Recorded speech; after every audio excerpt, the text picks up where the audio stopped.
존경하는 국민 여러분, 해외 동포 여러분, 정세균 국회의장과 선배 동료 의원 여러분, 이낙연 국무총리와 국무위원 여러분, 국민들이 다시 묻고 있습니다. 이것이 과연 나라다운 나라가 맞느냐고 국민들이 고개를 가로젓고 있습니다. 제천 화재 참사 불과 한 달여 만에 밀양에서 연이은 대형 참화가 또다시 발생했지만 정부는 여전히 우왕좌왕 속수무책이었습니다. 이것이 대통령이 만들겠다던 안전한 대한민국이냐고 성난 국민들이 따져 물었지만 집권 여당은 남 탓하기에 급급한 모습만 보이고 있습니다. 최저임금 인상 여파로 가게 문을 닫아야 하나, 동네 사장님들 한숨은 깊어지고 알바생 취약계층 노동자들은 새벽부터 거리로 내쫓기고 있지만 정부는 여전히 뒷짐만 지고 있습니다. 1%에 머물던 물가 상승률이 지난 한 해 2배가 넘게 올라도 정부는 닥쳤던 게 지붕 쳐다보듯 허공만 바라보고 있습니다. 평창올림픽을 핑계로 김정은과 hen성월이 온 나라를 지락펴락 해집고 다녀도 정부는 꿀먹은 벙어리 마냥 멀뚱멀뚱 바라만 보고 있습니다. 한미관계, 한중관계, 한일관계, 블랙팜에 굴욕외교, 왕따외교 이어져도 정부는 남의 일인 양 강 건너 불구경하듯 하고 있습니다. 오직 단 하나, 올해 법무부 업무보고에서 적폐청산 수사만큼은 철저히 하겠다고 다짐했다고 합니다. 청와대에서 대통령과 둘러앉아 반봉하면서 대구시장 후보 잘내서 한국당을 문 닫게 만들자는 것이 바로 이 문재인 정권입니다. 국민안정, 민생복지, 경제와 외교, 국가안보 다 내팽개쳐도 오로지 정치 보복에만 열을 올리고 선거에만 매진하겠다는 것이 바로 문재인 정권인 것입니다. 국민이 행복한 나라 만들겠다고 했지만 점점 피로감만 쌓아가고 있는 것이 바로 이 정권입니다.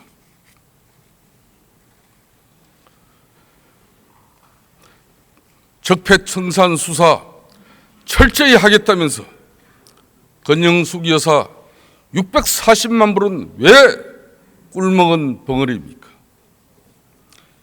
이재명 성남시장 네이버 협찬 기부 40억 자금 세탁 의혹 수사는 엿바꿔 먹었습니까? 차병은 33억, 농협 36억, 두산 42억, 그 돈들이 다 어디로 갔습니까? 이것이 이 정권 인사들의 현주소이고 그걸 애써 모른 척하고 눈 감고 있는 게 검찰의 현실입니다. 이러고도 적폐청산 운운할 수 있겠습니까? 하루가 멀다고 계속되는 사회적 참사, 하늘 높은 줄 모르는 청년 실업, 자고 나면 올라가는 물가에 신음하는 국민 앞에 지하철 광고판에서 만면에 웃음 짓는 대통령 생일 광고는 틀림없이 올 연말 대한민국 광고 대상에 지목될 것입니다. 문재인 대통령님, 참으로 감축드립니다. 그것도 모자라 비싼 돈 들여 뉴욕 타임스퀘어에 대통령 광고라 내는 이 나라가 내 삶이 나아지는 나라입니까? 이게 국민이 행복한 나라입니까? 국민들이 다시 묻기 시작했습니다. 과연 이것이 나라다운 나라가 맞습니까? 존경하는 국민 여러분, 그리고 선배 동료 의원 여러분, 서울 강남의 한 아파트 경비원으로 일하던 김 씨는 새벽부터 일자리를 잃을 위기에 처했습니다. 비단 김 씨뿐만이 아니라 이 아파트 41개 동 94명 경비원 전원이 바로 어제자로 입주자 대표 회의로부터 일괄 해고 통보를 받았습니다. 16.4%, 1시간 일한 대가로 최저임금 7,530원을 받게 됐다고 잠시나마 좋아했지만 노동자들은 오히려 거리로 내몰리고 있습니다. 최저임금 인상이라는 그 당위의 명제에도 불구하고 화려한 레토릭만으로 포장된 문재인 정부의 정책 포퓰리즘이 감당하기에 현실은 너무도 치열하고 디테일은 여전히 부족하기만 합니다. 최저임금 미만의 임금 노동자 263만 7천 명 가운데 67.8%가 10인 미만 영세 사업장에 고용되어 있는 상황에서 최저임금 문제를 이들과 600만 자영업자의 제로섬 게임으로 만들어버린 이 정부의 정책적 미숙함과 무책임은 도대체 무엇을 먼저 탓해야 할지 할 말조차 잃게 만들어버립니다. 소상공인들과 자영업자들이 정부가 만든 일자리 안정기금을 이용하기만 하면 문제가 없다는 문재인 대통령의 안이한 현실 인식에는 숨이 턱턱 막힐 지경입니다. 이제 와서 신청률 0.7%에 불과한 이스라마나한 일자리 안정기금 신청서를 들고 애꿎은 공무원들만 이 엄동설 안에 이리저리 뛰어봐야 이미 물은 엎질러져 버렸습니다. 지금이라도 업종별, 지역별로 최저임금을 차등 적용하는 방안에 대해 정부에서 적극적으로 검토해 주시기 바랍니다.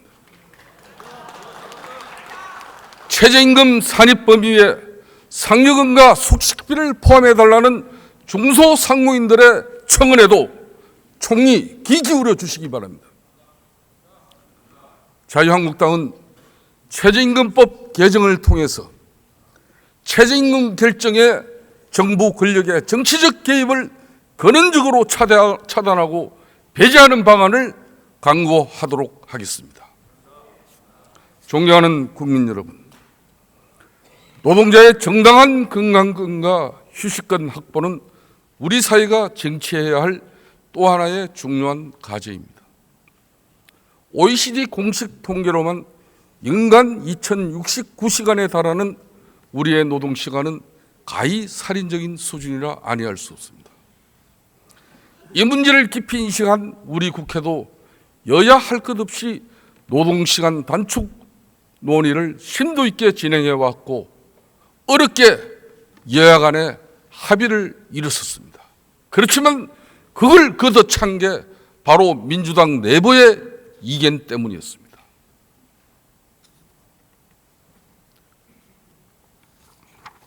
일주일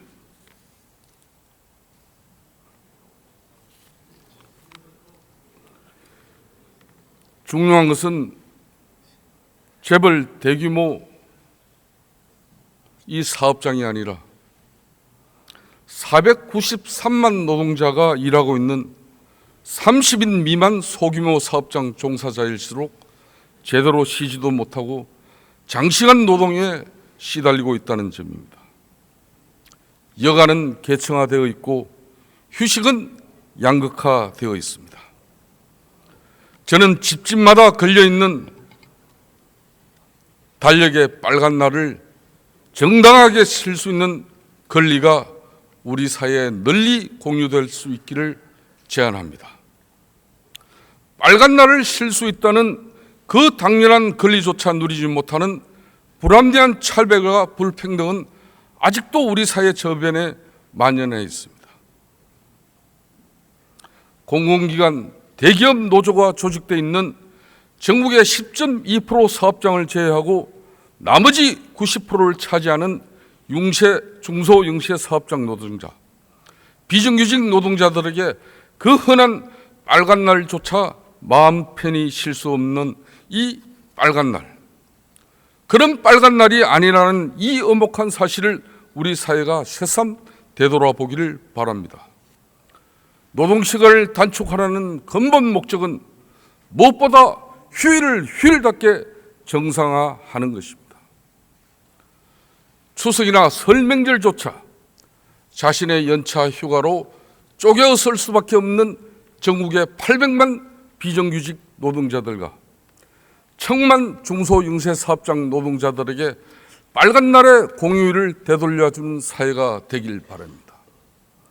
누군가에게는 그림의 떡이 될 수 있는 빨간 날의 공휴일이 전 국민에게 차별 없는 빨간 날이 될 수 있는 세상, 그 누구도 차별 없이 살 수 있는 세상이 되기를 기대합니다.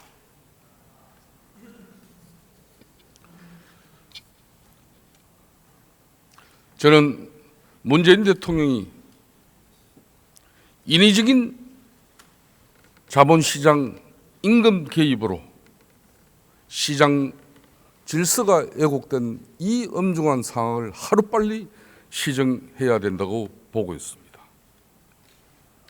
인위적으로 사회적 협의기구인 최저임금심의위원회에서 노사정 공익위원이 자유롭게 결정할 수 있는 이 최저임금 체계를 왜 문재인 대통령이 개입했습니까? 즉각 반성하고 시정해야 됩니다. 비정규직 문제 또한 우리 사회가 반드시 넘어야 할 과제입니다. 지난 5월 문재인 대통령께서 당선 사흘 말에 인천공항에 찾아가 비정규직 제로를 선언했습니다. 참으로 의미 있는 선언이었습니다. 하지만 그 준비 없는 깜짝 쇼가 허울뿐인 빛 좋은 개살구로 끝나지 않을까 우려하지 않을 수 없습니다.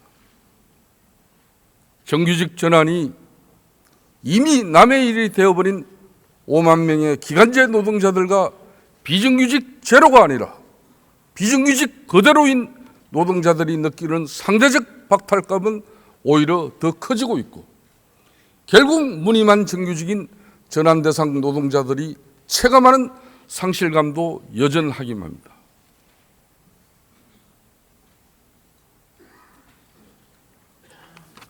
문재인 정부의 비정규직 제로를 말하기에 앞서 오늘날 우리 사회의 고질적인 노동시장 이중구조와 심각한 사회적 격차 문제로 제기된 비정규직 문제의 근원은 결국 김대중 노무현 정부라는 점을 저는 지적하지 않을 수 없습니다.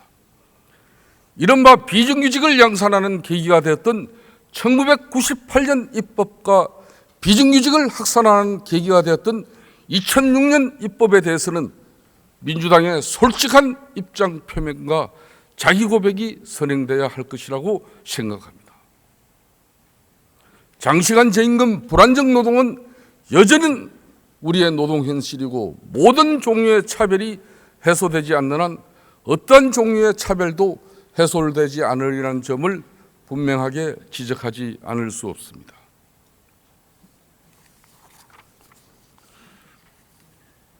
존경하는 국민 여러분, 그리고 선배 동료원 여러분, 불평등한 사회는 건강하지 않습니다. 불평등한 사회는 생산적이지도 않습니다. 살인적인 청년 실업에 금수저, 흑수저로 낙담하고 자조하는 젊은이들이 많아지는 사회는 결코 건강해질 수 없습니다. 대기업과 중소기업, 정규직과 비정규직, 기성세대와 미래세대의 격차가 커지는 사회는 결코 생산적일 수 없습니다. 불평등이 초래하는 사회적 양극화는 사회적 갈등을 야기하고 갈등이 깊어지면 경제적 생산의 효율성도 멀어지게 마련입니다. 자유한국당은 통합과 갈등 해소, 타협과 차별의 시정에 앞장서는 정당이 될 것입니다. 미래 세대를 책임지는 사회개혁 정당으로 거듭날 것입니다. 장시간 노동을 바탕으로는 한국의 GDP가 막대한 노동 투입량으로 지탱되고 있음에도 불구하고 투입량 대비 생산성은 OECD 최하위 수준이라는 지적은 우리 사회의 생산 시스템을 다시 한번 되돌아보게 합니다. 우리나라의 1인당 노동시간은 OECD 상위 50% 국가 대비 40%긴 반면 노동 생산성은 OECD 상위 50% 대비 55% 낮은 것으로 조사되고 있습니다. OECD는 한국의 상위 10% 노동자가 하위 10%보다 4.5배 많은 임금을 받고 있다고 지적하고 있습니다. 생산성은 낮고 불평등은 높은 것이 지금 우리의 사회적 생산 시스템입니다. 생산성의 측면에서 상당한 노동 투입량에도 불구하고 높은 사회적 갈등과 상대적으로 낮은 사회적 지출이 결국 생산성의 비효율로 귀결되고 있다는 지적에 귀를 기울여야 합니다. 경제적 효율성의 측면에서도 지속 성장의 열쇠가 생산성의 향상에 있는 것이라면 생산성 향상을 위해 사회 지출을 늘리는 방향으로 지향해야 할 것입니다. 존경하는 국민 여러분, 우리는 지난주 밀양 화재 참사에서 또다시 이 정권의 무능을 봤습니다. 29명의 고귀한 생명을 앗아간 제천 화재 참사의 충격이 채 가시기도 전에 이렇게 또다시 대참사가 날 수 있는 것인지 참담함을 금할 길이 없습니다. 안전한 대한민국을 만들겠다던 문재인 정부는 도대체 어디에 있었는지 묻지 않을 수 없습니다. 문재인 대통령은 제천에 이어 밀양에서도 또다시 안타깝다고만 말하고 있습니다. 저도 안타깝습니다. 저는 안타깝다고 말하는 문재인 정권이 더 안타깝습니다. 지난 23일 정부가 이른바 국민 생명 지키기 3대 프로젝트를 발표한 지 불과 사흘 만에 이런 대형 참사가 벌어졌습니다. 말만 겉만 번지르르 한 보여주기 정치, 이미지 정치 필요 없습니다.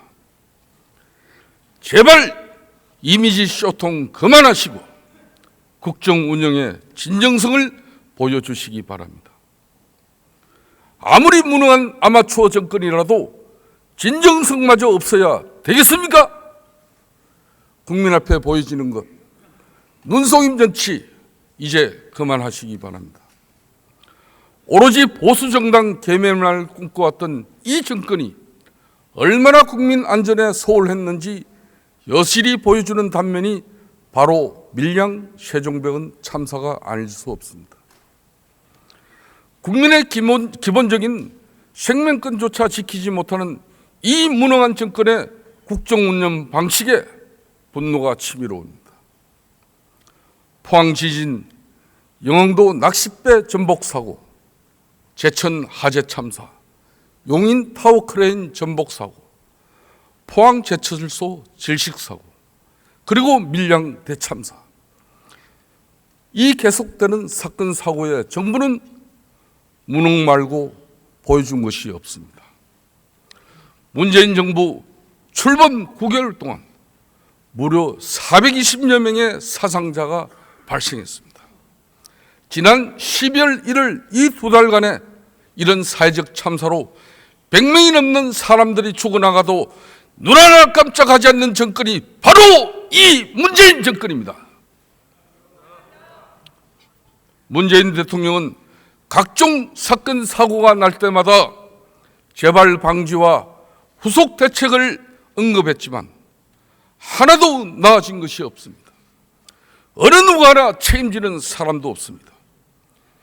이 정권이 국민을 얼마나 우습게 보길래 이렇게 이런 일이 벌어지는 것입니까? 국정 쇄신을 위해 문책 인사해야 하는 거 아닙니까? 이것이 문재인 정권이 말하는 나라다운 나라입니까? 존경하는 국민 여러분, 이 정권에서 초래된 참사는 비단 이뿐만이 아닙니다.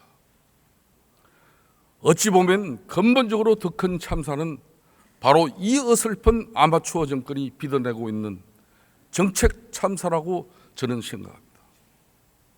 앞뒤 안 재고 퍼주기 포퓰리즘으로 시작된 문재인 정권의 정책 참사는 극기와 갈팡질팡 결정장애로 이어지고 있습니다. 대통령 말 한마디에 좌우되는 포퓰리즘으로 사회적 갈등은 극기와 오락가락 사회적 혼란으로 이어지고 있습니다. 문재인 정부가 도박장으로 만들어버린 가상화폐 시장, 유치원 학부모들을 사교육비 걱정에 한숨 짓게 했던 유치원 영어교육 금지, 북한 핵과 미사일을 머리에 이고 있는 이 마당에 그래도 군 복무 기간은 단축하겠다는 국방부, 도대체 이 정권의 설익은 정책 아니면 말고식의 정책은 끝이 없습니다. 어디까지 봐줘야 하는 것입니까?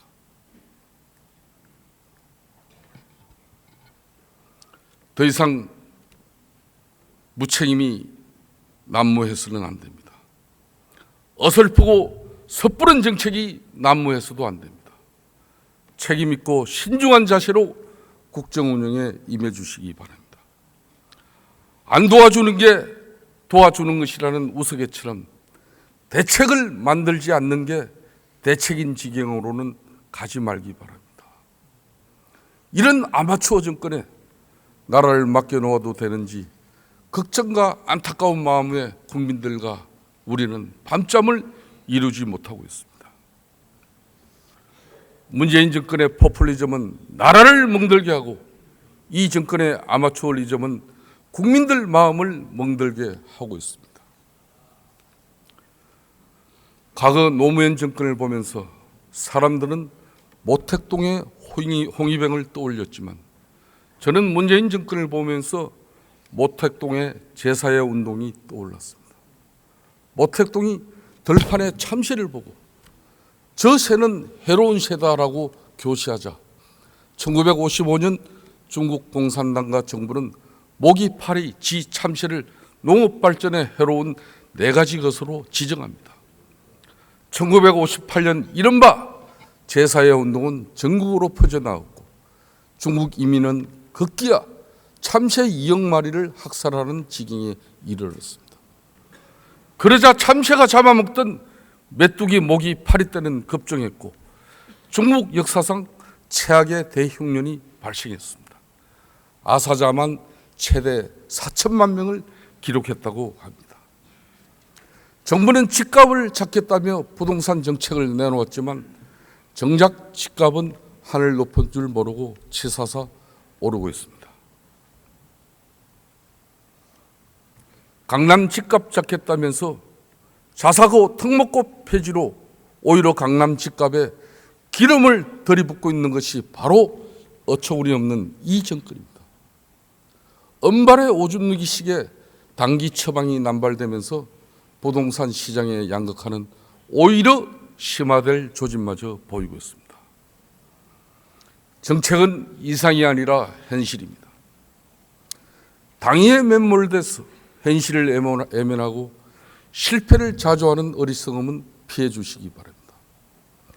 대통령 말 한마디에 불필요한 사회적 갈등과 비용만 초래했던 신고의 오리코기와 탈원전 정책은 현실보다 이념을 앞세운 철부지 같은 정책 아마추어리즘 그 대표적인 사례가 아닐 수 없었습니다. 어느 나라 대통령이 힘들게 키워온 국가 경쟁력을 이렇게 걷어차버리는 경우가 어디에 있습니까? 문재인 대통령과 민주당은 답해 보시기 바랍니다. 존경하는 국민 여러분, 선배 동료 의원 여러분, 우리가 간과하지 말아야 할 것이 있습니다. 헨송월과 평창올림픽에 가려서 잠시 잊혀진 듯 하지만 국제사회를 위협하는 북핵의 본질은 베남이었습니다. 지금 우리에게 북한의 핵 위협보다 더 큰 국가적 위기는 없습니다. 올림픽이 만들어낸 가상평화는 짧고 북핵은 엄연한 현실입니다.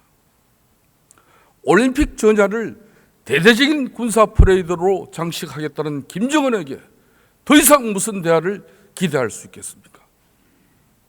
남의 집 잔치에 떡 하나 얻어먹는 것도 모자라서 숟가락 얹은 김에 잔치상마저 통째로 차지하려는 무례를 더 이상 그대로 방치해서는 안 됩니다. 다 된 밥에 재 뿌리고 차려진 밥상 뒤집어 엎는 북한의 무력 시위를 결코 그대로 용인해서는 안 됩니다. 더 이상 이 정권이 올림픽 앞에서 북한의 오만 방자를 그대로 용납해서는 안 됩니다. 국제사회와 국민들은 이 정부가 더 이상 북한에 이리저리 끌려다니는 그 자체를 원치 않는다는 사실을 분명히 명심해 주기 바랍니다. 이제는 북핵을 포기시키는 설득이 아니라 어떻게 하면 북핵을 폐기시킬 수 있을 것인지에 대해 진지한 결단을 내려야 할 때입니다.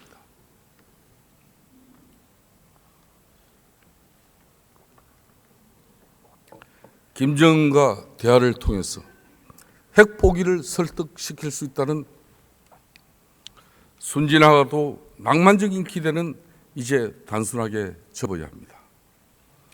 이 정부가 제천 참사와 밀양 참사 앞에서 속수무책이었던 것처럼 북핵 앞에서도 여전히 속수무책이어서는 안 될 것입니다. 평창 올림픽이 북핵을 절대 가려주지 않습니다. 북한이 하자는 대로 끌려만 다니는 올림픽 애교로는 대화도 북핵 포기도 결코 얻어낼 수 없습니다. 우리 정부가 스스로 비굴해지는 어리석음에 빠지지 말기를 바랍니다. 김정은의 눈치만 보며 스스로 급심거리는 굴욕을 자초하지 말기를 바랍니다. 용감한 국가가 망한 적은 없습니다. 비겁한 국가가 망할 뿐이라는 이 역사의 경험을 문재인 정권은 잘 되새겨 보시기 바랍니다.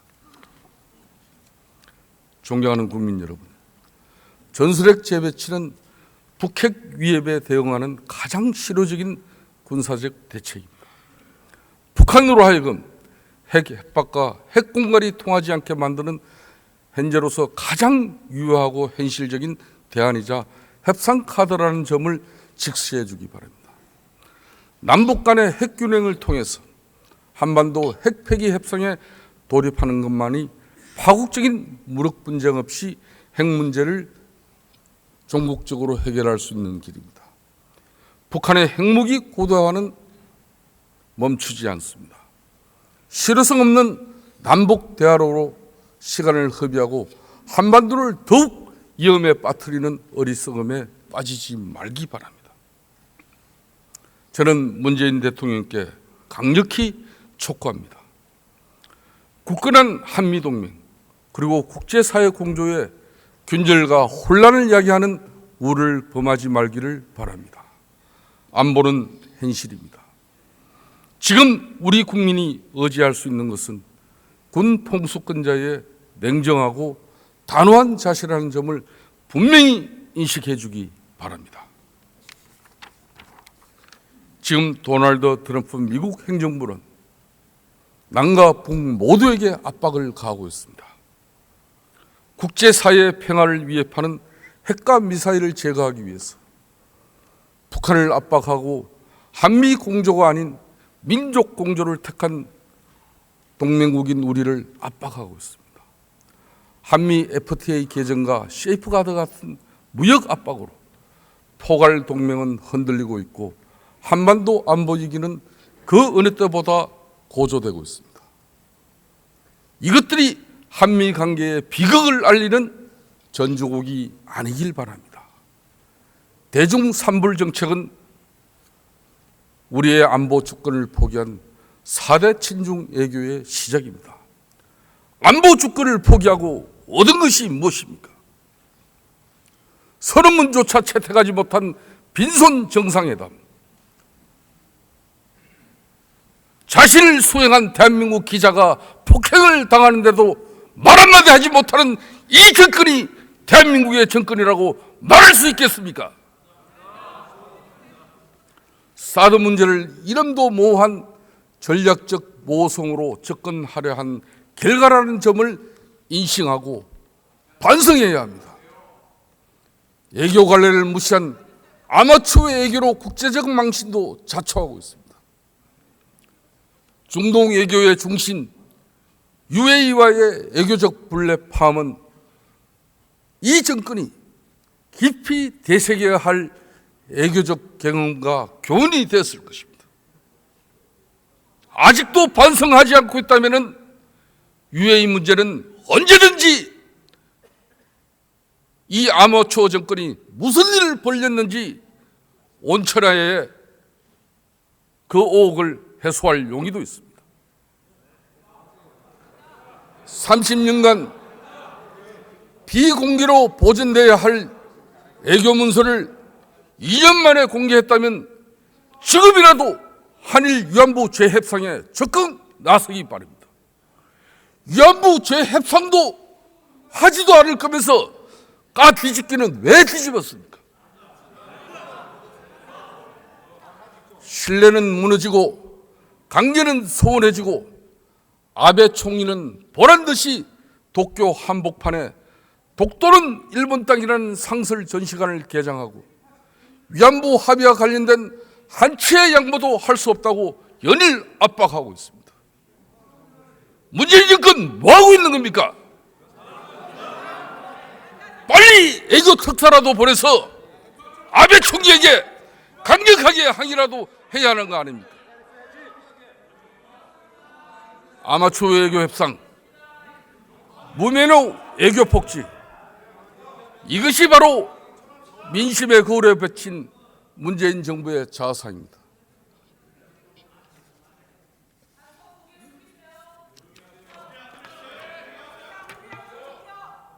자성하고 반성하면서 제1야당 원내대표의 대국민 전설을 경청해 주시기 바라겠습니다. 이 정권에 하나만 묻겠습니다. 제가 분위기 좀 돌려보죠. 문재인 대통령과 집권당 민주당은 도대체 호반건설과는 도대체 무슨 관계에 있습니까? 도대체 무슨 커넥션이 있길래 이런 희한한 일이 벌어질 수가 있습니까? 어제 산업은행은 이사회를 열어서 대우건설 우선 협상자로 호반건설을 선정했습니다. 이 정권 출범 직후부터 호반건설이 대우건설을 먹는다는 설이 파다했는데 그 의혹이 어제 현실화된 것입니다. 저는 일찍이 대우건설 매각 문제를 강력히 문제 삼은 바 있습니다. 제1야당 원내대표가 이처럼 의혹을 제기하고 문제 제기했음에도 불구하고 콧방귀도 안 끼고 보란듯이 우선 협상 대상자로 삼은 것은 무슨 의도입니까?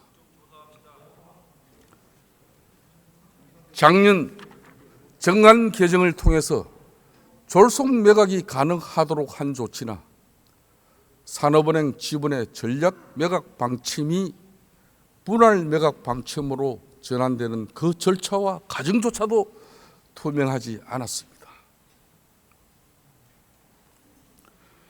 국민헬스에 공적 자금 3조 2천억이나 투입해서 반토막 1조 6천억에 팔아 제끼려는 이유가 도대체 무엇입니까? 정관 개정으로 배임 시비도 꼼수로 이렇게 싹 피해가 버렸습니다. 반토막 할인 매물로 헐값에 폭탄 세일하고 호반건설 주머니 사정 봐서 분할 매각, 할부 매각 해주고 이 정권 사람들은 자기 집 팔면서도 이런 계약 할 수 있습니까? 한번 대답 한번 해보세요. 다시 묻습니다. 대체 호반건설과 무슨 관계 있습니까?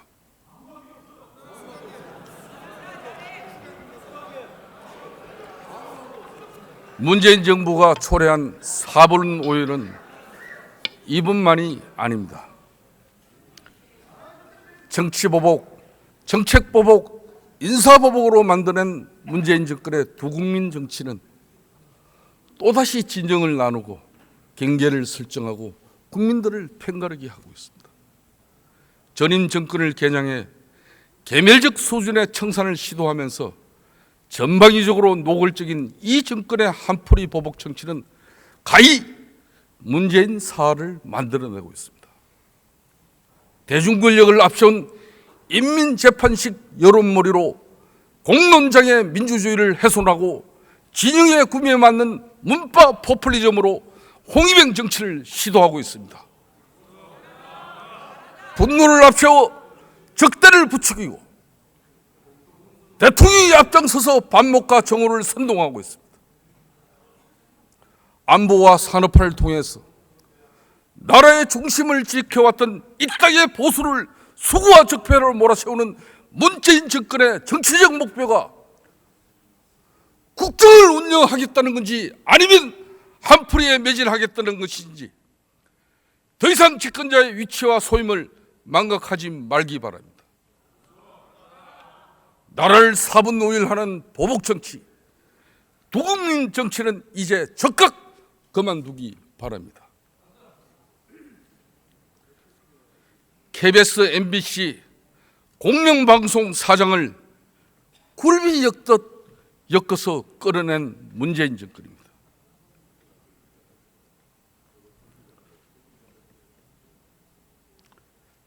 존경하는 국민 여러분, 정오는 폭력입니다. 대통령이 나서서 분노를 이야기하고 이 분노는 정오를 낳고 정오는 폭력을 만들어냅니다. 나와 다른 것, 내가 속하지 않은 것, 진영의 경계를 넘어섰다는 이유로 이들을 적폐란 허울에 가두고 국민들에게 더 이상 정오와 분노를 전파하지 말기 바랍니다. 나라다운 나라, 문재인 정권을 만들어낸 촛불 민심에 하답하는 길이 독단과 전행의 길은 결코 아닐 것입니다. 포퓰리즘 독재, 대중 독재의 길은 더더군다나 아닐 것입니다. 문재인 개헌을 넘어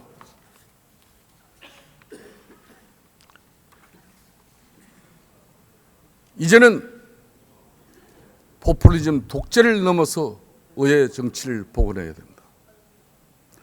집권 여당에 맞서 청와대와 가이드라인을 제시하고 대통령이 전국을 주도하는 권위주의적 민중주의를 극복하고 지향적 대통령 정치를 반드시 넘어서야 합니다. 대통령이 독주하고 정부 여당이 일사불란하게 따라가는 정치는 이제 더 이상 만들어져서는 안 됩니다. 지난 30년 우리의 역사적 경험을 다시 한번 되돌아봐야 합니다. 현행 헌법에 따른 권력구조가 제왕적 대통령이거나 아니면 포퓰리즘 독재로 기결될 수밖에 없었던 상황을 우리는 여전히 목도하고 경험해 왔습니다. 이것은 권력 운영의 문제라기보다 전적으로 제도적인 요인에서 기인하는 문제라고 저는 생각합니다. 이 두 가지 함정을 그대로 남겨둬서는 안 됩니다. 이제는 국민 위에 군림하는 제왕이 나와서도 안 되지만 국민 눈치만 살피는 포퓰리스트도 나와서는 안 될 것입니다. 절차적 민주주의가 확보된 이후의 과제는 민주주의의 실질적 내용을 채워나가는 것에 있을 것입니다. 권력이 국민 앞에 정치적 책임을 다할 수 있도록 제도적인 뒷받침이 모색되어야 할 것입니다. 존경하는 국민 여러분, 선배 동료 의원 여러분, 지난 87년 우리는 6월 민주항쟁을 통해서 대통령 직선제를 골자로 하는 민주헌법을 쟁취했습니다. 공정한 규칙을 절차적으로 제도화하고 국가 권력의 민주적 정당성을 확보하는 데 초점을 맞춘 87년 헌법은 이후 30년 동안 우리 사회의 민주적 발전을 도모하고 우리 정치의 민주적 성숙을 완성해 가는데 크게 기여해 왔습니다. 하지만 이제 우리는 절차적 민주주의의 완성에 초점을 맞춰온 이 87년 체제를 발전적으로 극복하고 실질적 민주주의를 공고화하는 데 있어 우리 사회가 지향해야 할 새로운 정치사적 과제를 부여받고 있습니다. 그 중에서도 우리는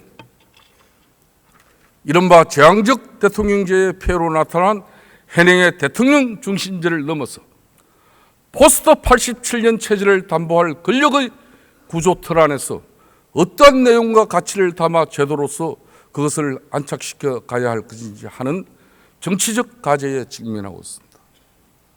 새로운 권력 구조를 통해서 민주정치 이념을 제도적으로 구현하고 우리 사회가 우선적으로 획득해야 할 공통의 민주적 가치를 실현해 가는데 주력해야 할 것입니다. 정치 권력의 책임성 강화, 선거 연령 하향을 통한 창정권 확대, 사회적 민주화에 대한 깊은 철학적 성찰이 새 헌법에 녹아 섭외되기를 희망합니다. 자유한국당은 미래 세대를 책임지는 사회개혁 정당으로서 선거 연령 하향과 사회적 평등권 확대에 결코 소홀하지 않을 것입니다. 선거 연령 하향에 따른 학교의 정치화에 대한 우려는 취학 연령 하향으로 불식해 가도록 할 것입니다. 조기 취학은 18세 유권자가 교복 입고 투표하는 상황도 초래하지 않을 뿐만 아니라 우리 아이들을 키우는 영유아 학부모들의 보육 부담을 완화하는 데도 크게 기여할 것입니다. 7살 조기 취학으로 만 18세의 고등학교를 졸업하고 선거 연령 18세로 인하하는 자유한국당 이 사회적 계획에 대해서 국민 여러분들과 의원 여러분들도 함께 해 주실 것이라고 저는 확신합니다. 개헌은 2030 미래 세대와의 약속입니다. 새 시대를 열어가는 개헌이 되어야 할 것입니다. 제왕적 대통령제의 폐단을 극복하고 분권형 헌법 개정으로 대한민국의 새로운 미래를 열어가야 할 것입니다. 권력구조 개편과 더불어서 선거구제 개편, 권력기관 개편을 함께 추진해 가도록 하겠습니다. 자유한국당은 개헌 중심 정당으로서 국민 기본권, 사회적 기본권 강화를 통해서 민주주의의 새로운 지평을 넓혀 가도록 하겠습니다. 존경하는 국민 여러분, 이번 계획의 핵심은, 개헌의 핵심은 어떠한 경우도 권력구조 개편이고 제왕적 대통령제를 넘어서는 것입니다. 개헌은 우리 사회가 보다 성숙한 민주주의로 나아가기 위한 시벌지입니다. 대통령과 정권이 아니라 주권자인 국민들이 만들어가야 할 과제입니다. 저는 마지막으로 문재인 정권과 그리고 시민사회단체 노동운동 현장에게 호소합니다. 노동운동을 권력의 도구로 착취하지 마십시오. 문재인 정권은 노동조직을 더 이상 정권의 하수인으로 매수하지 마십시오. 후한무치한 인민재판식 국정운영하지 마시기 바랍니다. 정치 권력에 빌붙은 노동조직은 결코 노동운동이 아니라는 사실도 잊지 말아야 합니다. 또한 문재인 대통령 주변에는 국정운영 기술자들이 너무도 많이 포진되고 있습니다. 정치보복 전문가, 반미 친북 전문가, 감성팔이 전문가, 언론 협찬 전문가, 이들이 그들입니다. 나라꼴이 말이 아닙니다. 이 사람들 걷어내고 제대로 된 참모델로 하루속히 국정 쇄신하십시오. 그 길만이 대한민국이 사는 길입니다. 어느 때보다 고조되고 있습니다. 문재인 정권이 김정은에게 일반적인 구애를 보내는 동안 트럼프 행정부의 대북 강경 입장은 달라지지 않았다는 사실을 문재인 정권은 반드시 깨닫고 평창 동계올림픽에 대한 올바른 인식으로 대한민국 국민이 합하는 올림픽이 될 수 있기를 간절히 희망합니다. 경청해 주셔서 감사합니다.